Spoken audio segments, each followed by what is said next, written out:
He's big, he's badass, and he's absolutely legendary. Since 1954, Godzilla's been destroying cities, defining the kaiju genre, and claiming his crown as king of the monsters. This video is going to cover every Godzilla project ever, from his black and white origins to the modern day Hollywood blockbusters. So sit back and relax. This is the complete history of Godzilla.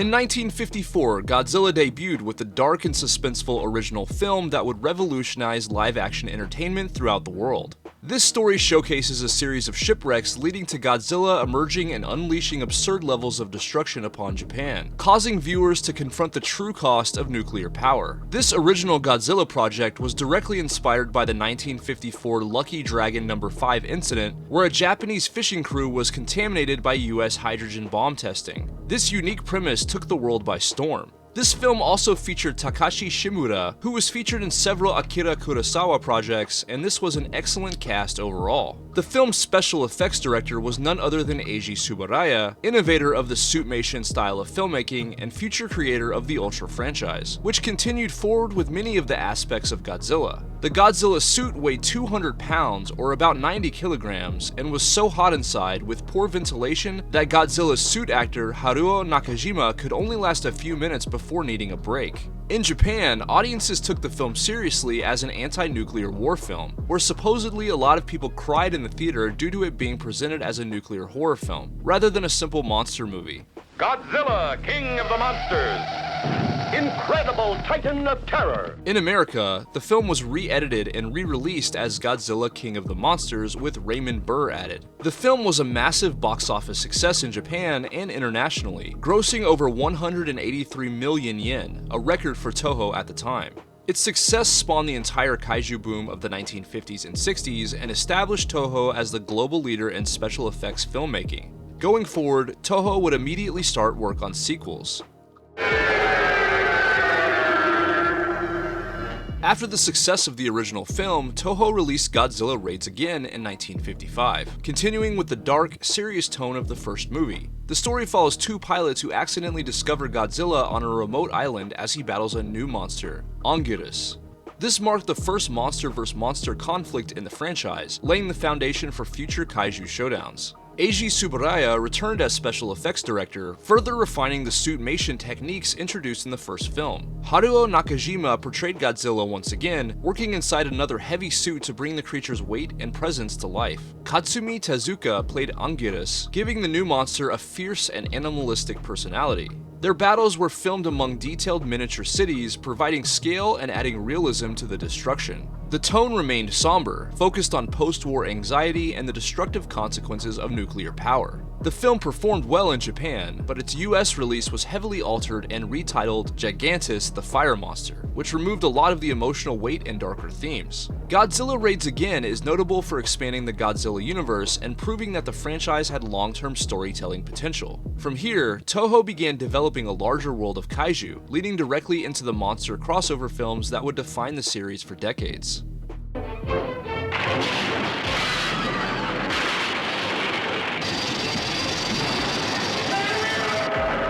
In 1962, Toho brought two cinematic giants together for the first time with King Kong vs. Godzilla, a film that marked a major turning point in the franchise. The story follows a media corporation that brings King Kong to Japan as a publicity stunt, only for him to collide with Godzilla when he reawakens. This project was the definition of an unstoppable force meeting the immovable object. This movie features the return of Eiji Tsuburaya's special effects, leaning into a more colorful, larger-than-life tone compared to the darker early entries. Haruo Nakajima continued portraying Godzilla, while Shoichi Hirose performed inside the King Kong suit. Their suitmation duel was designed to feel heavy and chaotic, taking place across mountains, cities, and eventually Mount Fuji itself. The film also reshaped Godzilla's identity moving forward. Instead of just being a symbol of nuclear horror, Godzilla was on his way to becoming a titan of pop culture, capable of starring in grand monster battles and crossover events. King Kong vs. Godzilla became the highest-grossing Godzilla film in Japan at the time, further displaying the franchise's commercial power. Its success directly inspired Toho to continue leaning into its shared monster universe approach, leading to the Showa era's ensemble films and the rise of franchise icons like Mothra, Ghidorah, and Rodan.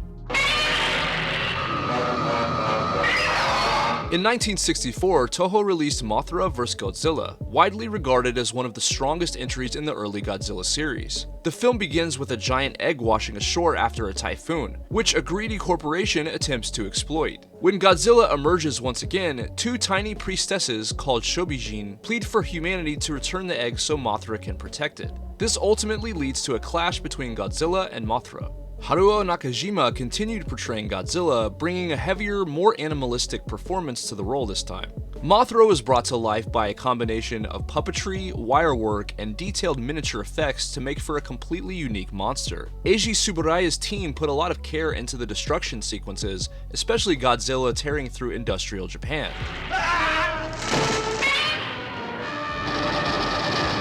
This film reintroduced Godzilla as a powerful, fearsome antagonist, contrasting him with Mothra's role as a heroic protector. It also deepened the shared universe by tying together storylines from previous Godzilla entries, further solidifying Toho's interconnected kaiju world. Mothra vs. Godzilla was a critical and commercial success, remembered for its emotional weight and one of the most impressive monster battles of the Showa era. Its strong reception encouraged Toho to continue exploring monster alliances and rivalries, paving the way for the films that would define the rest of the era.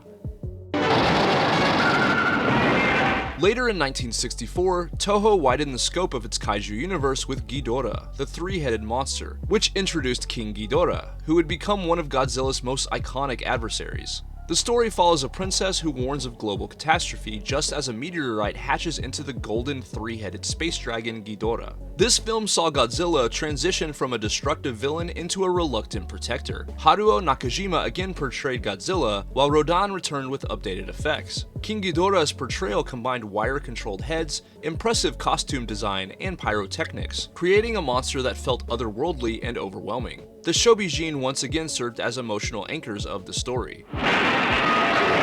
Eiji Tsuburaya's special effects team delivered ambitious choreography, emphasizing the personality of these characters. Godzilla and Rodan's early conflict, followed by their eventual alliance, set the foundation for Godzilla's evolution into a heroic figure throughout the rest of the Showa era. This film was both a commercial and narrative milestone. It introduced Godzilla's arch-nemesis, expanded the kaiju roster into an interconnected mythology, and it proved that audiences were interested in seeing a world with recurring characters instead of just coming for monsters fighting. From here forward, Godzilla's films leaned confidently into ensemble storytelling, setting the stage for the massive kaiju team-up films that followed.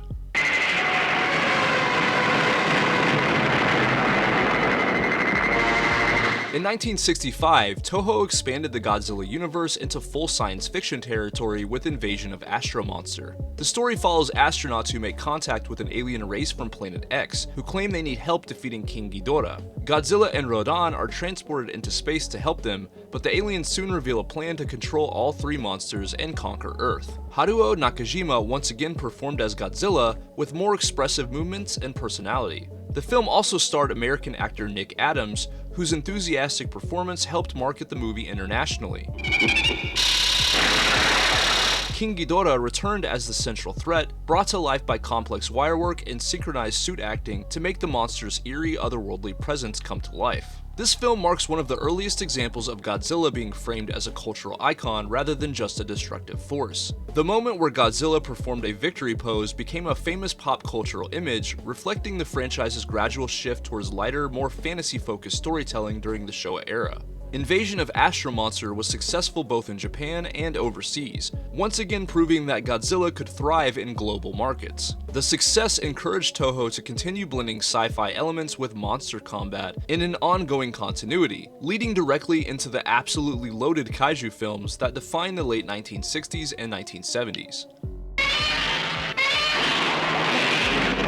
In 1966, Toho placed Godzilla into a tropical adventure with Ebirah, Horror of the Deep. The story centers on a group of men searching for a missing brother who stumble upon a secret terrorist organization on a remote island. When they awaken Godzilla to help them escape, he ends up battling Ebirah, a giant sea monster that guards the island's coastline. Unlike the urban destruction settings in previous projects, most of the film takes place on beaches, jungles, and open water, giving the kaiju action a different visual style than usual. Haruo Nakajima returned once again as Godzilla, while the giant lobster-like Ebirah was brought to life through detailed suit design and underwater miniature work.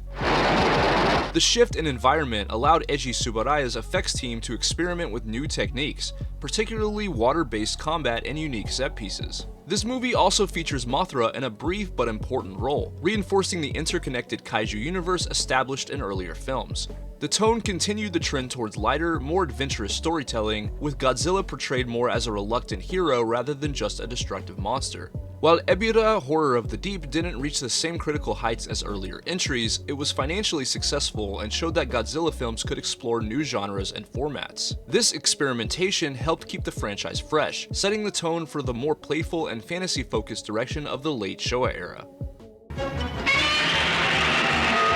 In 1967, Toho introduced a surprising new direction for the franchise with Son of Godzilla. The story takes place on an island, where a group of scientists attempt a weather control experiment. Their testing awakens Godzilla and leads to the discovery of Minilla, a young Godzilla-like creature. As giant insects and the monstrous mantis Kamakuras threaten the island, Godzilla steps into an unexpected role: protector and parent. The Minilla suit and puppetry gave the film a softer look, while Kumonga, the massive spider kaiju, was animated through intricate wirework and mechanical rigging, showcasing Eiji Tsuburaya's team's experimentation with new creature movement styles.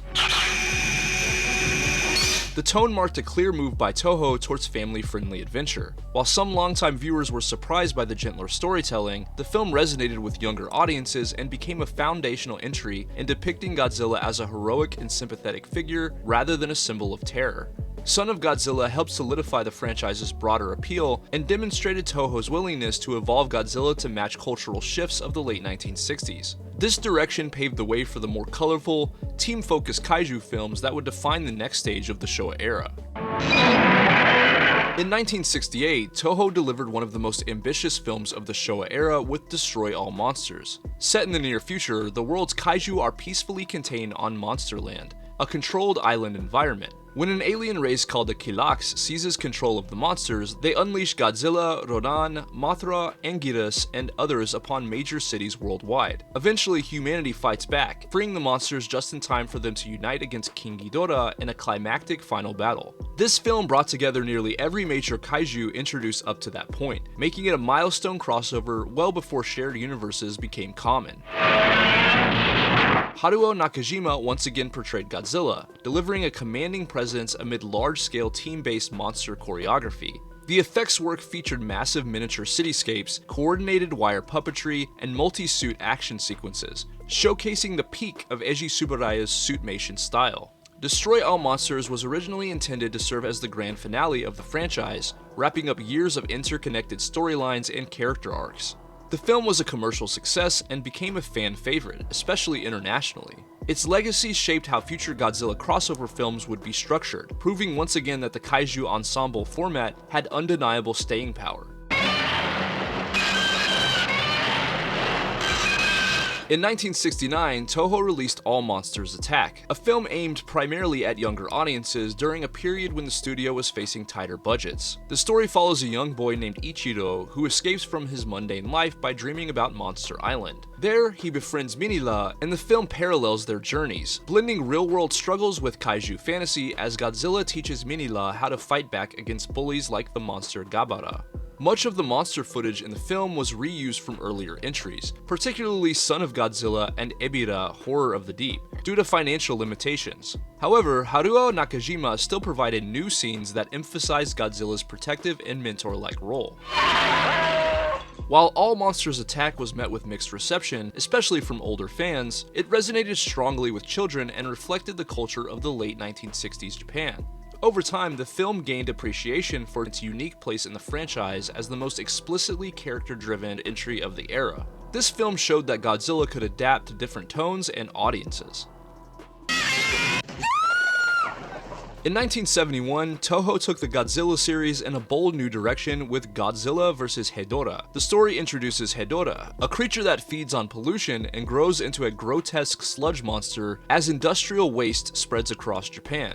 As the environment deteriorates and people suffer from toxic smog, Godzilla emerges to confront Ghidorah in a battle that becomes a clear warning about the consequences of unchecked pollution. This film stands out visually and stylistically. Director Yoshimitsu Banno incorporated surreal imagery, animated sequences, and darker, almost psychedelic atmosphere inspired by real-world environmental concerns of the era.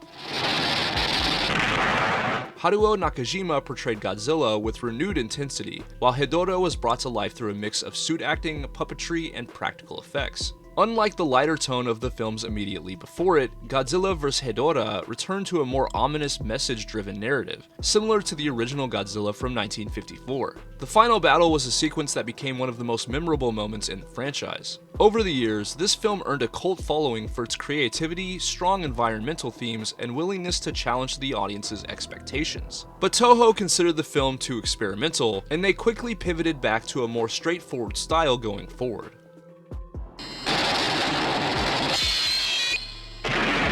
In 1972, the Godzilla franchise continued forward with Godzilla vs. Gigan, introducing the cyborg kaiju Gigan, who would become one of Godzilla's most famous enemies. The story follows a cartoonist who uncovers a plot by aliens disguised as humans to conquer Earth. They summon King Ghidorah and the newly arrived Gigan to wreak havoc, forcing Godzilla and Anguirus to team up in a massive tag team battle to save the planet. Haruo Nakajima again portrayed Godzilla, bringing physical weight and presence to the choreography. Gigan's design, equipped with a buzzsaw built into his torso and scythe-like claws, added a brutal new combat style to the series. The film made heavy use of city miniatures and explosive destruction effects, giving a lot of impact to the conflict. Anguirus also returned, reinforcing his evolving role as Godzilla's ally. This entry leaned heavily into action-focused storytelling and embraced a more comic book-like tone. The film also features Godzilla and Anguirus communicating through roars that were translated on screen, showing how far the series had moved from the grounded tone of the early projects. Godzilla vs. Gigan was popular with younger audiences, and this project helped further define Godzilla as a heroic character. Gigan's debut added a fresh and visually striking villain to the franchise, leading to future appearances and making him a fan favorite. The film's bold monster design and exciting combat carried the series forward during the early 1970s.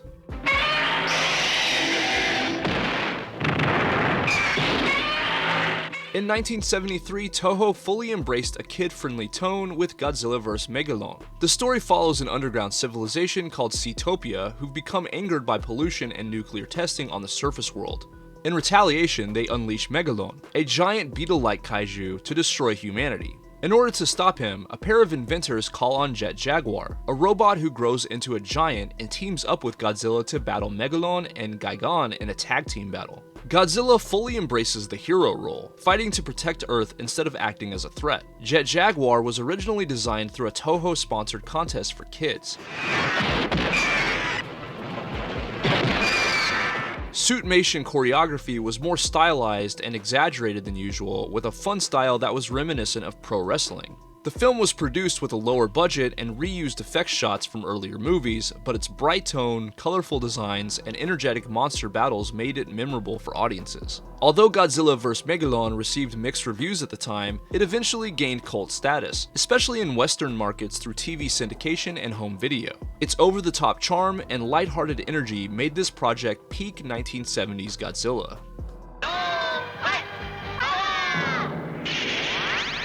In 1973, Toho created a show called Zone Fighter, revolving around the Zone family, alien defenders from the planet Peaceland who come to Earth to protect humanity from the invading Garatoga aliens. This show was reminiscent of the Ultraman franchise, but featured Godzilla as well as other famous kaiju like Gigan, King Ghidorah, and Megalon. Although this series had a short run, it gained a cult following over the years due to how unique it was. In 1974, Toho introduced one of Godzilla's most iconic rivals with Godzilla vs. MechaGodzilla. The story focuses on strange attacks and omens across Japan that lead to the reveal of MechaGodzilla, a weapon created by alien invaders known as the Black Hole Planet 3 aliens. As panic spreads, Godzilla teams up with King Caesar, a guardian kaiju from Okinawan legend, to stop the mechanical monster before it destroys the world. MechaGodzilla's design and portrayal marked a major evolution in kaiju combat. Unlike Godzilla's natural strength and presence, MechaGodzilla used lasers, missiles, force fields, and heavy artillery built directly into its body. This technology versus nature dynamic created a new type of conflict in the series. Haruo Nakajima had retired at this point, so Godzilla was now performed by Shinji Takagi, who maintained the character's confident, heroic demeanor in his performance. The film blended science fiction and mythology, drawing from real Okinawan cultural influences and contemporary sci-fi aesthetics. The action featured explosive battles, long-range beam duels, and dramatic clashes between these colossal forces, with stylized and dynamic special effects. Godzilla vs. MechaGodzilla was a commercial success, and it helped reinvigorate the franchise as it neared its 20th anniversary. MechaGodzilla became an instant icon, returning in multiple eras and continuities. The film's energy and visual spectacle gave Toho the momentum it needed going forward. In 1975, Toho closed out the Showa era with Terror of MechaGodzilla, a more serious and somber follow-up to the previous film. The story follows a disgraced scientist, Dr. Mafune, who allies with the alien invaders to seek revenge on humanity. They rebuild MechaGodzilla and unleash the powerful aquatic kaiju Titanosaurus, leading to one of Godzilla's most emotionally charged battles as he fights to stop both monsters and prevent global destruction. This film marked the return of Ishiro Honda, the director of the original Godzilla film from 1954, bringing back a weightier tone and a lot of depth to the story. The narrative centers on tragedy, isolation, and the consequences of obsession, reflected through Dr. Mafune and his daughter Katsura, whose tragic connection to MechaGodzilla gives the film one of the darkest character arcs in the franchise. The special effects team refined MechaGodzilla's design, making him look sharper, more imposing, and more expressive. Titanosaurus gave contrast as a character who wasn't inherently evil, but who was manipulated into violence. Godzilla's final battle against both creatures had a raw, physical intensity, emphasizing his struggle to win. Though Terror of MechaGodzilla didn't perform very well at the box office during its original release, it was praised for its strong storytelling and emotional weight. Over time, it became recognized as a powerful and fitting conclusion to the Showa era, closing the chapter on Godzilla before the series went on hiatus.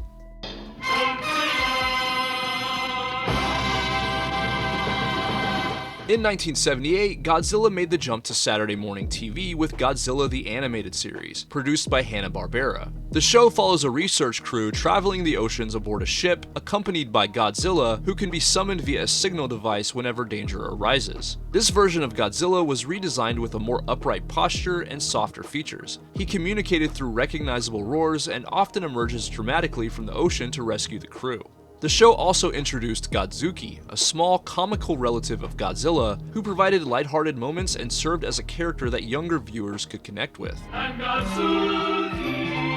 Since this was produced by an American studio rather than Toho, the tone emphasized adventure and teamwork rather than destruction or symbolism. The animation style reflected Hanna-Barbera's established look, and while the action was toned down for children's TV standards, the series helped introduce Godzilla to a new generation of viewers outside Japan. The success of this show expanded Godzilla's global cultural footprint. It's remembered today for its iconic theme song, its strong sense of adventure, and its role in keeping Godzilla relevant during a quieter period in the franchise's history.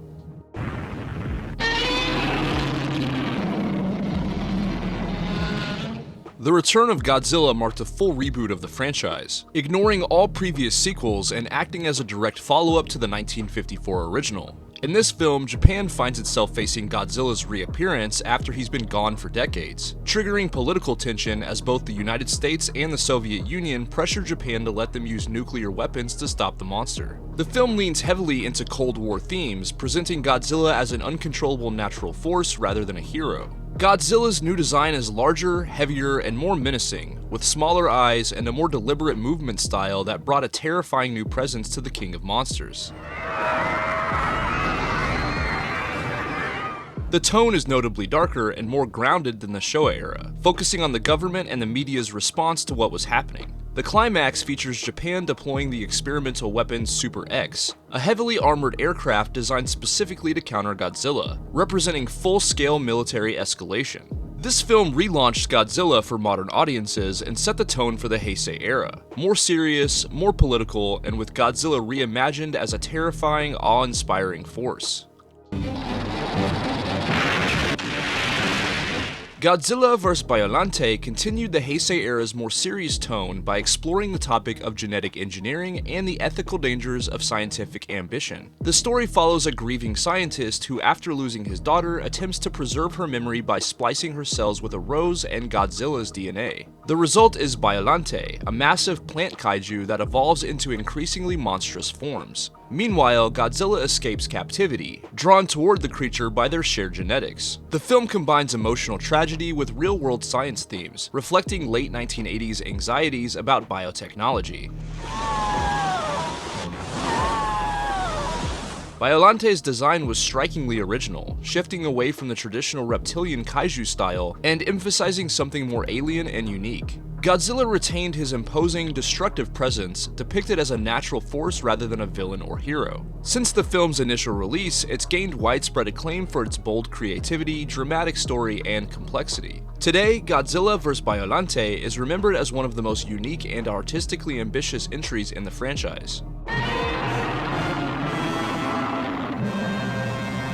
Godzilla vs. King Ghidorah continued the Heisei era by experimenting with themes of time travel and the origins of Godzilla himself. The plot centers around visitors from the future who claim they want to prevent Japan's destruction, but instead secretly plan to erase Godzilla and replace him with a monster they can control. Their actions lead to the creation of King Ghidorah, now reimagined as a bioengineered anti-Godzilla superweapon. Eventually, Godzilla is restored and he returns stronger than ever, leading to the two titans clashing in some of the Heisei era's most iconic large-scale destruction sequences. The film expands Godzilla's backstory, revealing that he originated from a dinosaur mutated by nuclear testing, reinforcing the series' themes of unintended nuclear consequences and military escalation.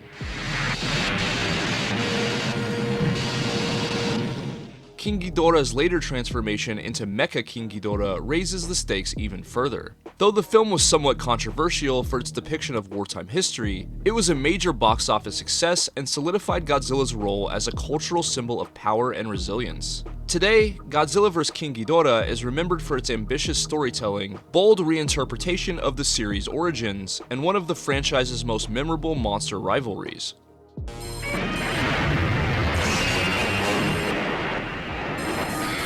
Godzilla vs. Mothra returned the franchise to one of its most classic rivalries, reframing it through an environmental lens. The story begins when an ancient egg containing Mothra is discovered, along with a darker counterpart, Mothra, a guardian monster created to punish humanity for damaging the Earth. As Godzilla awakens and begins causing destruction once again, the two creatures clash before eventually turning their attention to Godzilla himself. The film reintroduces the Shobijin, whose role is to communicate Mothra's peaceful intentions and warn humanity of the consequences of ecological imbalances. The battles are huge and emotional, emphasizing themes of natural harmony versus human exploitation. Godzilla is positioned as an unstoppable destructive force, while Mothra becomes a symbol of sacrifice and renewal. This entry was one of the biggest commercial hits of the Heisei era, resonating strongly with audiences due to its environmental messaging and nostalgic return of Mothra. Godzilla vs. Mothra stands as a spectacle-driven kaiju film and a reminder of the fragile balance between humanity and the natural world.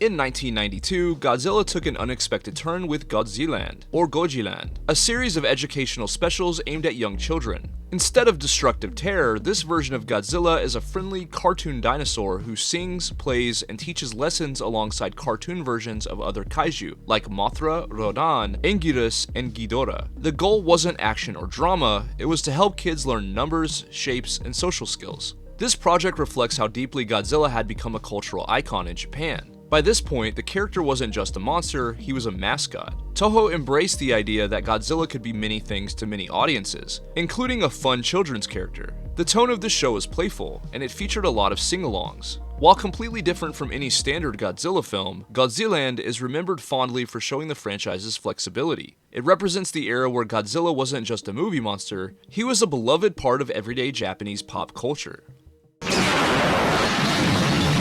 In 1993, the franchise returned to high-powered spectacle with Godzilla vs. MechaGodzilla 2, a Heisei-era entry that reimagined MechaGodzilla not as an alien weapon, but as a human-built defense machine designed to finally stop Godzilla once and for all. The story centers on G-Force, a global military unit constructing a new MechaGodzilla from the remains of Mecha King Ghidorah. But Godzilla's return complicates everything, especially when a newly discovered baby Godzilla emerges. This film also introduced Rodan back into the continuity, now dramatically reworked with a new empowered form.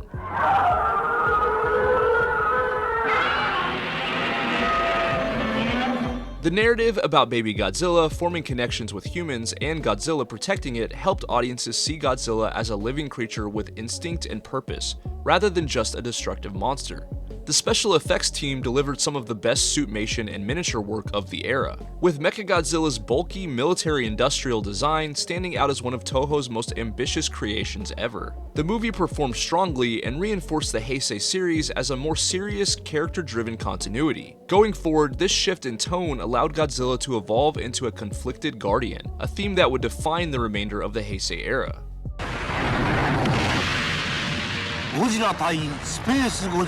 1994, the Heisei era continued with Godzilla vs. Space Godzilla, introducing one of Godzilla's most unusual adversaries. The story follows Space Godzilla, a mutated clone of Godzilla formed when Godzilla's cells drifted into space and were transformed by a black hole. Space Godzilla arrives on Earth with overwhelming power, threatening both humanity and Little Godzilla, who was still developing under Godzilla's protection. This film also features the return of Mothra, a revamped mecha from Toho's 1957 film The Mysterians, now reimagined as humanity's newest anti-Godzilla weapon. The conflict becomes a three-way struggle: humanity's attempt to stop Godzilla, Godzilla defending Little Godzilla, and Space Godzilla attempting to conquer the planet. The emotional hook centers on Godzilla's growing role as a protective parent, which built on themes established in the prior film.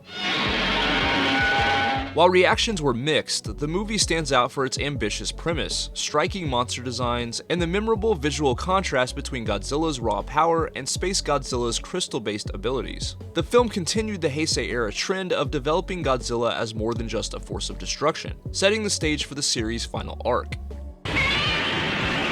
In 1995, the Heisei era reached its emotional and dramatic finale with Godzilla vs. Destoroyah. The film sees Godzilla's body undergoing a catastrophic meltdown, glowing with unstable, burning energy as he approaches a state that could destroy the entire planet. At the same time, a new monster emerges, Destoroyah, a creature born from the same weapon that killed the original 1954 Godzilla, bringing the franchise full circle. The story also continues on Godzilla's bond with Little Godzilla, now called Godzilla Jr., who's targeted by Destoroyah in a brutal and emotional conflict. Godzilla's struggle becomes not just survival, but the protection and legacy of his successor. The film was remembered for its heavy tone, high stakes, and one of the most impactful endings in Godzilla's history. The end of this film closed out the Heisei continuity with a sense of tragedy and respect. It marked a deliberate pause for the franchise, with Toho retiring Godzilla for several years after this, letting this finale stand as the definitive conclusion to that era of the character.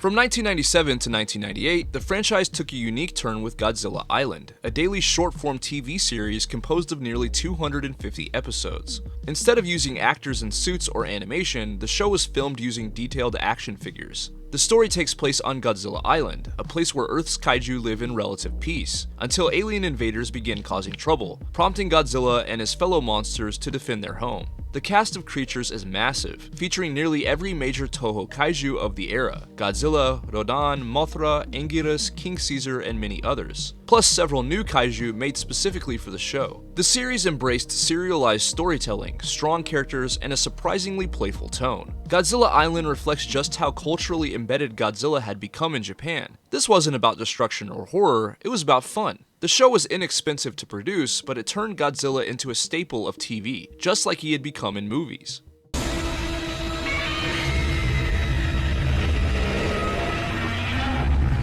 In 1998, Hollywood attempted its own take on the franchise with a film simply titled Godzilla, directed by Roland Emmerich and starring Matthew Broderick. This version reimagined Godzilla as a giant mutated iguana created by French nuclear testing. The story follows Godzilla arriving in New York City, where a team of scientists and military forces attempt to study, track, and eventually eliminate the creature as it nests and reproduces within the city. Unlike the Japanese version, this Godzilla was portrayed as an animal driven by survival, rather than a symbol of nuclear trauma. The change in design and characterization drew strong backlash from longtime fans and Toho themselves, who later reclassified this creature as Zilla to distinguish it from the original character. Despite negative reviews from critics and audiences expecting a traditional Godzilla, the film was a major financial success and launched an animated sequel series that embraced more classic Godzilla traits. But within the greater Godzilla legacy, the 1998 film is remembered as a bold but controversial reinvention that emphasized Hollywood spectacle over the thematic depth that the franchise had already established. Following the controversial 1998 American Godzilla film, the franchise took a new turn with Godzilla the series. This animated continuation picks up directly where the film ends, with a surviving Godzilla hatchling imprinting on a scientist. Unlike the movie version, this Godzilla grows into a powerful creature who protects humanity rather than destroys it, restoring the character's more heroic and kaiju-like traits. The show follows a research team as they travel the world confronting new monsters and threats. This version of Godzilla was capable, intelligent, and loyal, able to fight a wide variety of enemy kaiju including cybernetic creatures, alien beasts, and even deep-sea monsters. The series leaned heavily into adventurous storytelling and kaiju action, earning praise for treating Godzilla with more respect than the film that inspired it. Although it existed outside of Toho's main continuities, the series became well regarded by fans for essentially correcting the 1998 redesign and re-establishing Godzilla's identity as a force of nature and protector. Today it stands as a rare example of a sequel project outshining the film it followed.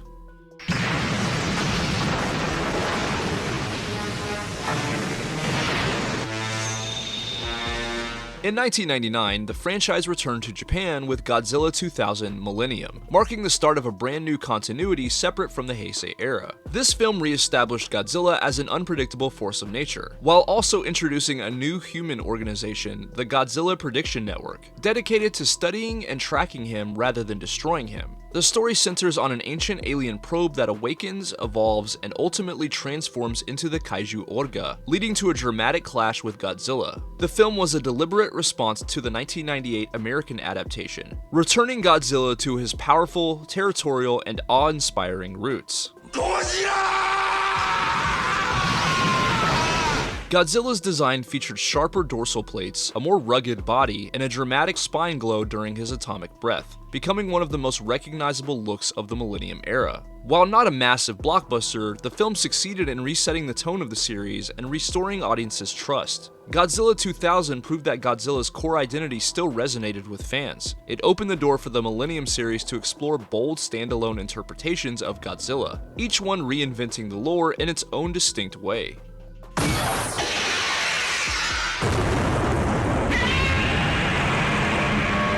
In the year 2000, the Millennium era continued with Godzilla vs. MechaGodzilla, a standalone alternate continuity that reimagined Japan's history with Godzilla. In this version, Japan develops a superweapon called the Dimension Tide, a satellite device capable of creating miniature black holes to wipe out Godzilla once and for all. But the experiment unintentionally opens a rift that allows giant prehistoric insects to re-emerge, leading to the rise of MechaGodzilla, a massive queen dragonfly-like kaiju that feeds on energy and becomes a direct rival to Godzilla. The film emphasizes military technology and experimental sci-fi themes over traditional monster tropes.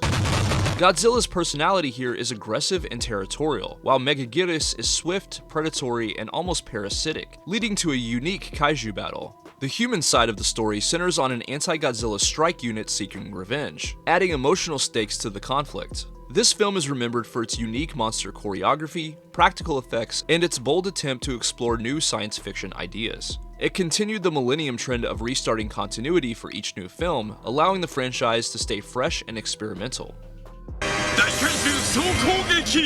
In 2001, the Millennium era took a dramatic shift with Godzilla, Mothra, and King Ghidorah giant monsters all-out attack, often shortened to GMK. This film reimagines Godzilla as a malevolent, vengeful spirit created from the souls of those who died in World War II.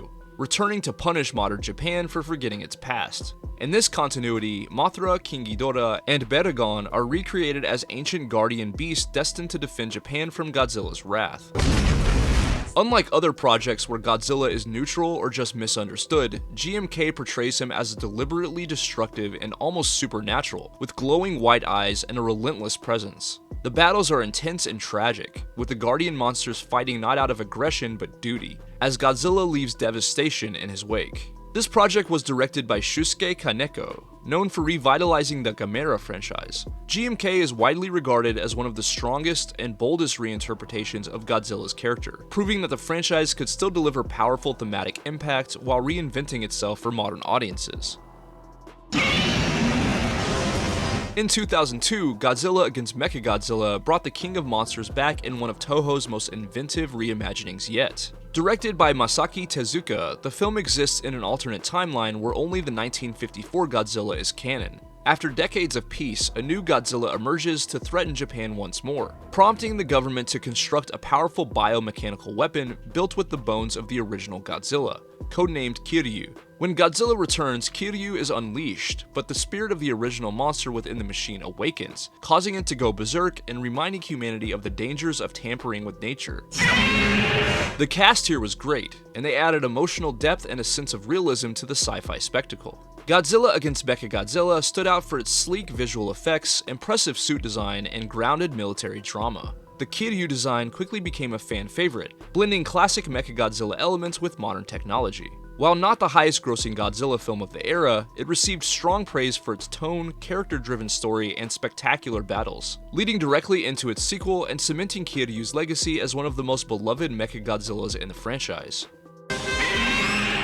Released in 2003, Godzilla Tokyo SOS served as a direct sequel to Godzilla against MechaGodzilla, continuing the Kiryu saga with even higher emotional stakes and spectacular action. Once again directed by Masaki Tezuka, the story picks up 1 year after Kiryu's first battle with Godzilla. Japan's nearly repaired the mechanical titan, but a new crisis emerges when the Shobijin warned humanity to return Godzilla's bones to the sea, or face destruction. When the government refuses, both Godzilla and Mothra return to Japan, resulting in a three-way clash that pushes Kiryu and his pilot to their limits.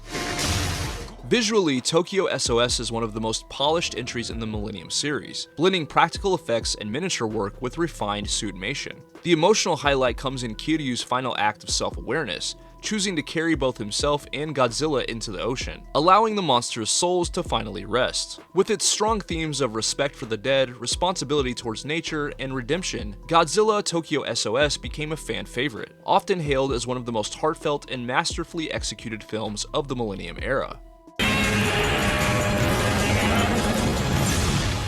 Godzilla Final Wars. Released in 2004 to commemorate Godzilla's 50th anniversary, Godzilla Final Wars served as the grand finale to the Millennium era, a massive, over-the-top celebration of everything the franchise had built up to that point. Directed by Ryuhei Kitamura, known for his hard-hitting action style, the film combined sci-fi, martial arts, and classic kaiju spectacle into one explosive crossover event. In this story, humanity's entered a new era of peace protected by the Earth Defense Force, or EDF. But when aliens suddenly appear, they unleash dozens of kaiju across the globe, including Rodan, Anguirus, King Caesar, and even the 1998 American Godzilla, rebranded as simply Zilla. At this point, humanity's last hope becomes clear. They have to release the original Godzilla from his icy prison. What follows is an all-out global rampage as Godzilla fights nearly every major monster from the franchise's history, culminating in a final showdown against Monster X, who transforms into Kaiser Ghidorah. The film features cameos and tributes from across Godzilla's cinematic legacy, alongside a high-energy soundtrack by Keith Emerson and a fast-paced, anime-inspired tone. Though divisive for its wild tone and stylized human action scenes, Godzilla Final Wars is often celebrated as a love letter to fans. A massive, chaotic send-off to the Showa, Heisei, and Millennium eras before the franchise would go into hiatus for a decade. In 2014, the film simply titled Godzilla marked the triumphant return of the King of Monsters to Hollywood. launching the Legendary Pictures Monsterverse and reintroducing Godzilla to a new generation with a grounded, realistic tone. Directed by Gareth Edwards, the film focused on atmosphere, scale, and humanity's insignificance in the face of nature's wrath. The story follows Navy officer Ford Brody as he becomes entangled in a global crisis when ancient parasitic creatures known as Mutos awaken and begin wreaking havoc. Their emergence triggers the return of Godzilla. The film's cast includes Bryan Cranston, best known for playing Walter White in Breaking Bad, and his emotional performance as Joe Brody set a tragic tone early on. Also featured was the legendary Ken Watanabe. Unlike earlier American adaptations, Godzilla from 2014 emphasized a sense of awe and realism, using restrained camera angles and sound design to convey the creature's immense scale. Godzilla himself was redesigned to be more faithful to his Toho roots, massive, reptilian, and regal, earning praise from longtime fans. Though some fans criticized the limited screen time of the monsters, the film was a critical and financial success, grossing over $529 million worldwide. Its success revived mainstream interest in the franchise, leading to an expansive shared universe, firmly re-establishing Godzilla as a global cinematic icon.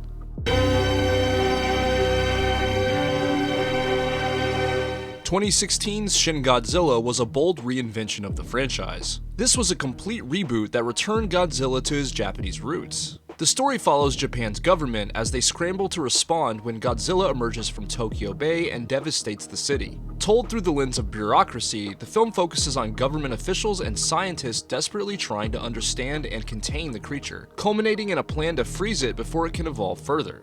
This version of Godzilla was grotesque, constantly evolving, and equipped with devastating atomic powers like a beam that cuts through Tokyo with surgical precision.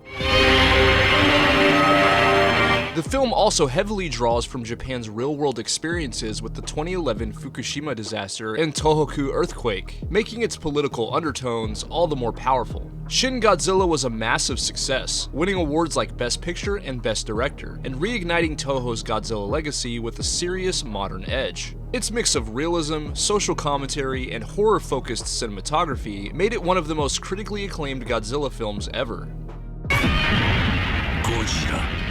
Kaiju 2017's Godzilla Planet of the Monsters was the first fully animated Godzilla film in the franchise's long history and the start of the Godzilla anime trilogy, produced by Toho Animation and Polygon Pictures. The film took Godzilla into uncharted territory. This was a sci-fi epic set thousands of years in the future, with a post-apocalyptic story. This show begins after humanity is forced to flee Earth when Godzilla and other kaiju make it uninhabitable. After 20,000 years pass, a small group of survivors return, only to discover that Godzilla is still alive and he's evolved into a colossal, seemingly indestructible force that dominates the planet. The film follows Captain Haruo Sakaki, a young soldier consumed by vengeance, as he leads a desperate mission to reclaim Earth from the monster that destroyed civilization.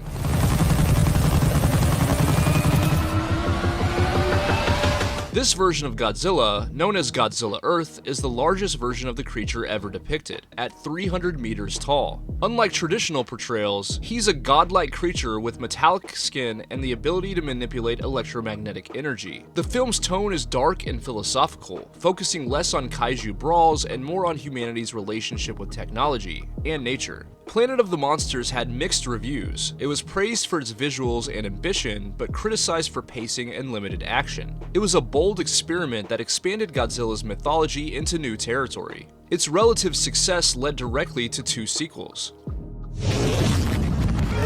In 2018, Godzilla City on the Edge of Battle continued the anime trilogy, further deepening its dark sci-fi themes and expanding the mythology of a far future Earth ruled by Godzilla. Picking up immediately after the first film, Captain Haruo Sakaki and the surviving humans discover that not all is lost on Earth. They encounter descendants of humanity who worship a mysterious egg believed to be connected to Mothra. As Haruo regroups, the humans and their alien allies uncover the remnants of MechaGodzilla City, a self-replicating fortress created from the long-destroyed MechaGodzilla. Determined to defeat Godzilla Earth, the aliens consider fusing humans with the living metal to pilot powerful mecha weapons. But when Haruo realizes that this would cost them their humanity, he faces a moral dilemma. He can either destroy Godzilla or save what's left of mankind's soul. 俺は The film's tone is somber and philosophical, asking whether mankind's obsession with domination through technology makes them any different from the monsters they fear. Godzilla Earth remains a distant but unstoppable force, a godlike entity whose presence drives the story's tension rather than the traditional kaiju combat found in other projects. City on the Edge of Battle was praised for its deep world building and moral conflict, but divided fans for its slow pacing and minimal monster action.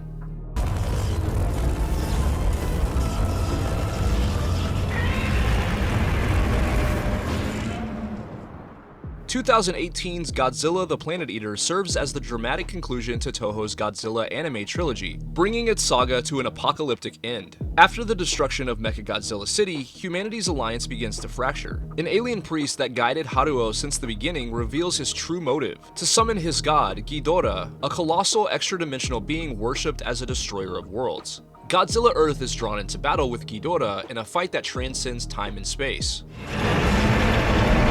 Meanwhile, Haruo realizes that Ghidorah represents the belief that humanity's extinction is inevitable. Eventually, he begins to understand that humanity's worth lies in its will to endure, even against impossible odds. Visually, the Planet Eater embraces a surreal, dreamlike tone, with haunting music and kaiju sequences that have an otherworldly look to them. This godlike version of Ghidorah is one of the franchise's most abstract and terrifying interpretations, symbolizing humanity's submission to forces beyond comprehension. This film had bold themes but a relative lack of action, causing fans to be divided, but it completed the trilogy as a thought-provoking finale. In the end, Haruo's sacrifice ensured that life would continue, closing out one of the most ambitious and philosophical interpretations of Godzilla ever made. Released in 2019, Godzilla King of the Monsters was a direct sequel to Godzilla 2014, and a celebration of Toho's kaiju legacy. This film embraced a more traditional monster movie tone than its predecessor. It was huge, emotional, and packed with kaiju battles, as Godzilla claimed his throne as the true king of the monsters. Set 5 years after the events of Godzilla 2014, the story follows Dr. Emma Russell, a scientist who develops the Orca, a device capable of communicating with titans. When she and her daughter Madison are abducted by eco-terrorists, they awaken King Ghidorah, who begins reshaping the Earth's ecosystem. To restore balance, the protagonists turn to Godzilla, the only force capable of stopping Ghidorah. What follows is a global monster awakening, including Mothra, Rodan, and others, culminating in an epic battle where Godzilla, supercharged by a nuclear blast, defeats Ghidorah to reclaim his title as king. This is Godzilla's world. We just live in it. The film's visuals were awe-inspiring, with cinematography and creature designs that paid homage to classic Toho aesthetics while modernizing the look for Western audiences. King of the Monsters was a love letter to longtime fans, filled with Easter eggs and musical callbacks, including the original Godzilla theme. While critics were mixed on the human side of the story, audiences praised the action and the overall look of the film, as well as the respect for Godzilla's lore. This film solidified Godzilla as the alpha titan of the monsterverse.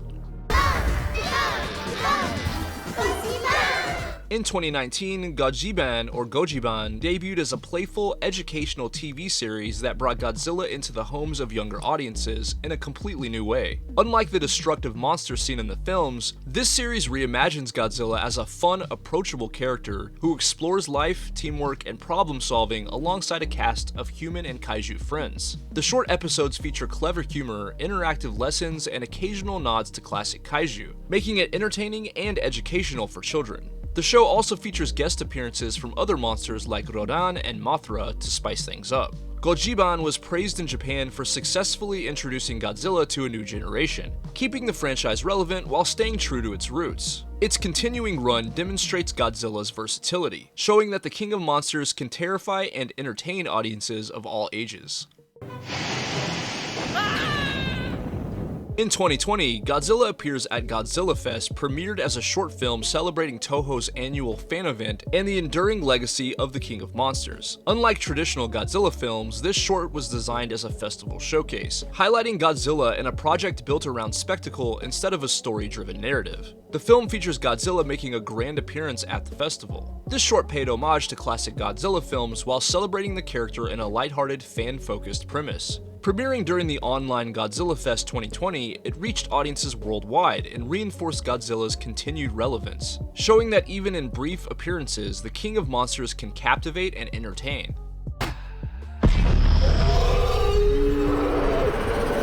Released in 2021, Godzilla vs. Kong was a monumental crossover event that pitted two of cinema's most iconic monsters against each other, marking the climax of Legendary's MonsterVerse up to that point. Directed by Adam Wingard, the film delivered a spectacle-driven, globe-spanning adventure where humanity finds itself caught between two unstoppable forces of nature. The story follows Godzilla, whose sudden and unexplained attacks on cities sparks global panic, and Kong, the last of his kind, who's transported from Skull Island to confront him. Meanwhile, several humans uncover a shadowy corporate plot orchestrated by Apex Cybernetics, who want to control the Titans with a massive weapon and the mysterious Hollow Earth. The film's main spectacle centers on epic battles between Godzilla and Kong, culminating in an alliance against the monstrous MechaGodzilla, a robotic creation made to assert human dominance over the Titans. The fight sequences combine practical suitmation, large-scale CGI, and dynamic camera work, creating some of the most visually impressive kaiju battles in film history. The cast did an excellent job handling the emotional stakes of the story, making the human struggle to survive feel grounded and believable. The film was both a critical and commercial success, grossing over $470 million worldwide. This movie showed that the MonsterVerse had become a modern kaiju powerhouse. Godzilla vs. Kong not only delivered on fan expectations, but also set the stage for the next era of Titan stories in the MonsterVerse.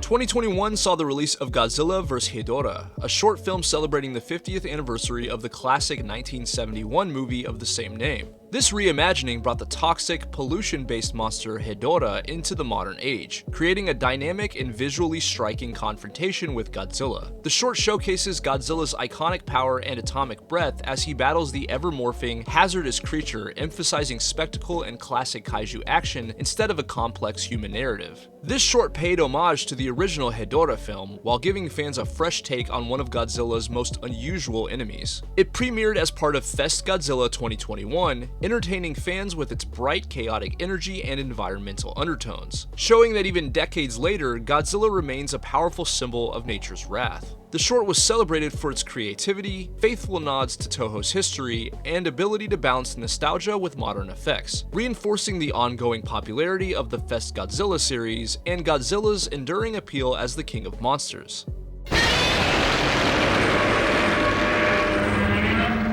Also in 2021, Godzilla Singular Point debuted as an ambitious, fully animated series that redefined Godzilla for a new generation. Unlike previous films or live-action shows, this project combines science fiction, mystery, and complex character-driven storytelling, blending cutting-edge animation with classic kaiju spectacle. The story follows a group of young scientists and engineers as they investigate strange, reality-warping phenomena linked to a newly awakened Godzilla. This version of Godzilla is formidable, both intellectually and physically, representing an ever-evolving threat that challenges humanity's understanding of nature and physics. Along the way, the protagonists encounter a lot of other kaiju, each one connected to the mysterious energy known as anomaly points. This series is notable for its hybrid animation style, combining traditional 2D character work with 3D CGI animation, leading to a unique cinematic look for television. The series also draws heavily on scientific theory and physics, giving it a unique intellectual angle that sets it apart from previous Godzilla projects. Godzilla Singular Point was praised for its complex plot, character development, and striking visuals, earning acclaim from longtime fans and newcomers alike. Its ongoing run continues to expand Godzilla's mythology.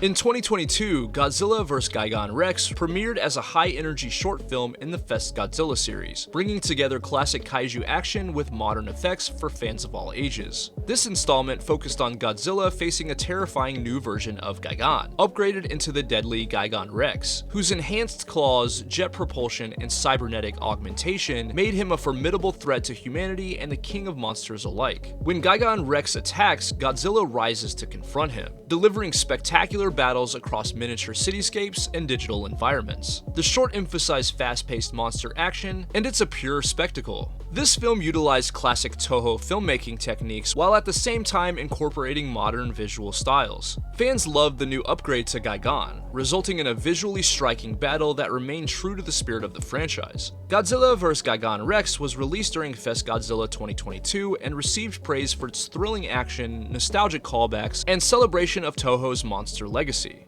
This short reinforced Godzilla's status as an unstoppable force while keeping the Kaiju universe vibrant and engaging for fans worldwide.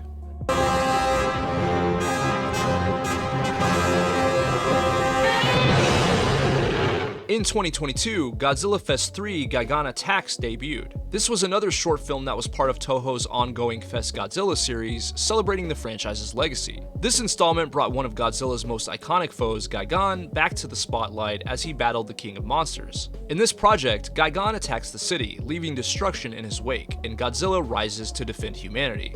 This short featured fast-paced kaiju action and explosive special effects, delivering the intense action fans expect from a Godzilla battle, while keeping the narrative concise and spectacle-driven.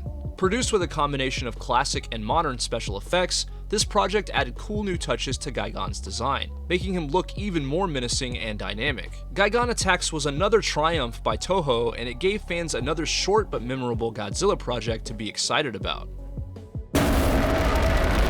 In 2023, Godzilla Minus One premiered as a highly anticipated theatrical release, marking a return to the dark, serious tone of the original 1954 film. Directed by Takashi Yamazaki, the film reimagines Godzilla as an overwhelming force of nature, devastating post-war Japan and confronting humanity with the full scale of his destructive power. The story follows a group of survivors as they struggle to cope with Godzilla's sudden emergence, highlighting the fear, chaos, and societal collapse caused by the monster. Unlike lighter or spectacle-driven entries, this film emphasizes human drama and realism, echoing the original film's anti-nuclear themes while exploring new psychological and societal impacts of Godzilla's appearance. The cast features prominent Japanese actors, who deliver grounded performances that anchor the film's epic destruction with human emotion.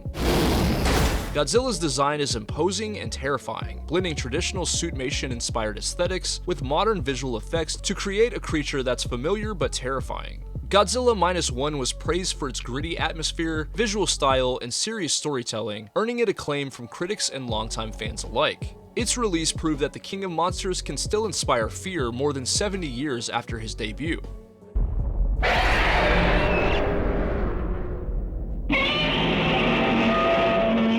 In 2023, a new short film was released called Godzilla vs. Megalon, bringing one of Godzilla's most iconic adversaries back into the spotlight. This installment pits Godzilla against Megalon, the giant insect kaiju, in a fast-paced, action-packed battle. In this story, Megalon emerges from the depths to wreak havoc on a coastal city, and Godzilla rises to confront him, unleashing his atomic breath and overwhelming power in a showdown that's pure spectacle. Much like previous shorts, this film was made with a mix of classic Toku techniques and modern technology, while refining Megalon's design to be more threatening than ever. Godzilla vs. Megalon entertained the fanbase and continued the success of Toho's Godzilla short films.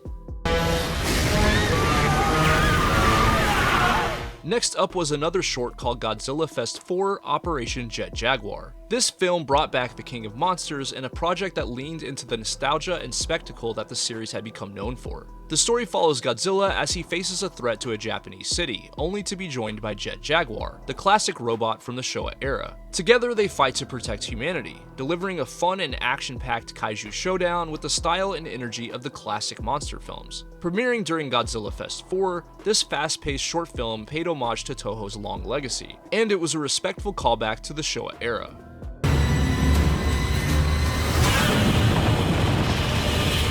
In 2023, Monarch: Legacy of Monsters debuted as a live-action TV series that expanded on the universe established in Legendary's Monsterverse. The show follows the Monarch Organization, a scientific group dedicated to studying and monitoring titans around the world, as they uncover new threats and confront the ongoing consequences of humanity's encounters with these ancient creatures. The series focuses on a mix of returning and new characters, including scientists, field agents, and Titan specialists, whose discoveries bring them face to face with massive monsters, from Godzilla himself to all new kaiju. Each episode balances human drama with huge Titan encounters, highlighting the danger, awe, and mystery surrounding these powerful creatures. Produced and filmed in a similar way to Legendary's MonsterVerse movies, this series maintains the epic scale and visual intensity of the films while exploring stories that wouldn't fit in a theatrical release. Fans are treated to nods and Easter eggs from the broader MonsterVerse, creating a sense of continuity and expanding the mythology of Godzilla, Kong, and their fellow titans. Monarch: Legacy of Monsters has been praised for its deep world building, suspenseful storytelling, and exciting creature sequences. The series builds upon the MonsterVerse, ensuring that Godzilla's reign as the king of monsters continues across both the big and small screens. In 2024, Godzilla and Kong: The New Empire was released as part of Legendary's MonsterVerse, continuing the epic saga that had been building since 2014. Directed by Adam Wingard, the film brings together two of cinema's most iconic monsters for another globe-spanning adventure, combining high-stakes action with world-building that expands the history of the Titans. The story follows Godzilla and Kong as they confront a new, mysterious threat that emerges from the depths of the Hollow Earth, challenging their dominance. Humans, including returning characters and new allies, are caught in the chaos, working to survive while uncovering secrets about Titan origins and the fragile balance of nature. The film features over-the-top battles across miniature cities, massive landscapes, and subterranean worlds, blending practical effects, motion capture, and CGI to deliver spectacle on an unprecedented scale. Godzilla's atomic breath and Kong's strength are pushed to their limits, while new titans add danger and excitement to the MonsterVerse. Godzilla and Kong: The New Empire was well received for its excellent action sequences and emotional stakes, strengthening the franchise's reputation even further. Its release set the stage for the next era of Titan storytelling, reinforcing Godzilla and Kong as the ultimate icons of cinematic monster culture. In 2024, Godzilla Fest 5 Battle of the Monsters premiered. This installment brought together multiple fan-favorite kaiju for a huge showdown, showcasing Godzilla as he faced off against some of his most iconic rivals ever. When several monsters emerge simultaneously, Godzilla rises to confront them, unleashing his atomic breath and immense power in fast-paced, destructive battles that pay homage to the classic kaiju films of the Showa and Millennium eras.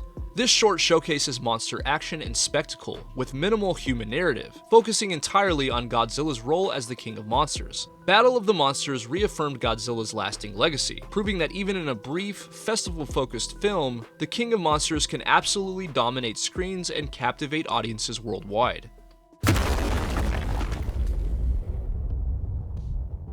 Toho recently announced Godzilla Minus Zero, a follow-up to Godzilla Minus One. This film is expected to continue with the dark and gritty style of its predecessor, and pay homage to the tone and style of the 1954 classic. While details are limited at this time, Godzilla Minus Zero gives fans around the world a grounded and realistic film to look forward to. So after 70 years of destruction and awe-inspiring terror, Godzilla has firmly established himself as a global cinematic icon and an absolute legend. He's battled with and against many of the most famous kaiju in the world, captivating audiences and asserting his dominance with every film. Godzilla's become loved by fans of all ages, and he's cemented himself as the unquestioned king of monsters. But I want to know what your favorite Godzilla memory is in the comments. If you enjoyed the video, it would mean a lot to me if you smack the shit out of that like button. Thanks for watching, and I'll catch you next time.